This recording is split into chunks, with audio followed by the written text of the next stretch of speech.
Hi everyone, my name's Lauren. I do have COVID actually. It's my first time, so I sound a bit off and my demeanor might be a bit more tired.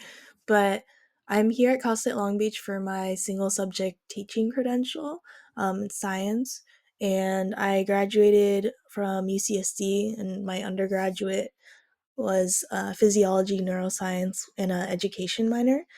So for fun, I like to try and attempt calligraphy. I'm still learning. I read a lot and like just for fun reading. And my friends introduced me to PC gaming, so that's been really interesting and fun too. Um, my perception of a good online class is one that's very informative, but in manageable or organized like chunks. I love to learn, and it's hard when it's overwhelming. So I guess what I mean is like when there's all those just endless links to um, all sorts of places without a clear understanding of what the purpose of each of them are for. It's kind of like when I study, I just have that roadmap of like what I'm taking notes about, what I'm learning about, and why.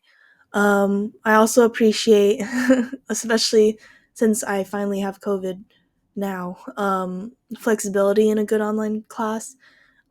It's been really helpful for me in terms of meeting deadlines and whatnot and learning in this class, particularly.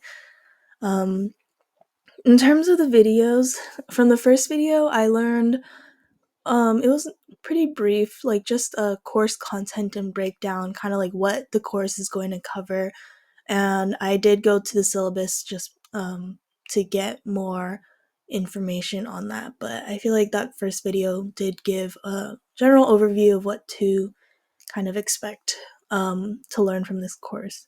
For the second video, the 13 disability categories were autism, deafblindness, deafness, emotional disturbance, hearing impairment, intellectual disability, multiple disabilities, orthopedic impairment, other health impairment, specific learning disability, speech language impairment, traumatic brain injury, and visual impairment. And these 13 disability categories were referenced in some of the other videos. Um, so, when talking about the eligibility rules for special education services, um, I believe the fourth video talked about specifically disability and adverse. I got them all confused. Adverse impact. So it's not just the disability. So while there are those 13 categories, there's going to be the disability and then how that disability impacts the student's ability to manage their current education.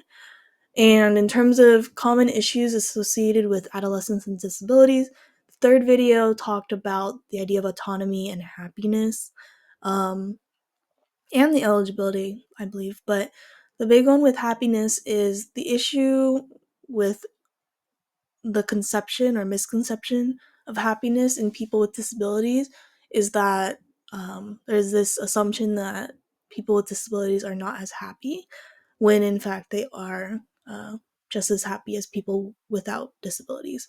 And for eligibility for special education services, I think that's an issue of misunderstanding what defines or what makes the eligibility, or what meets it. And it's not just a disability, it's also the impact of the disability, as video 4 mentions the um, adverse impact on the student's education. And for the last one,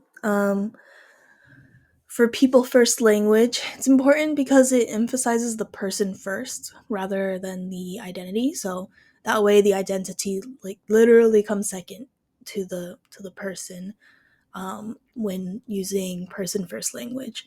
So some examples are autistic student versus student with autism. Again, student is being said first in student with autism. And then special ed kids versus kids enrolled in special education. Um, it's just again putting the person first before whatever um, disability or identity comes second to it. So thanks for hearing me out. I look forward to meeting everyone through their videos, and I'll see you all throughout the semester. Thanks.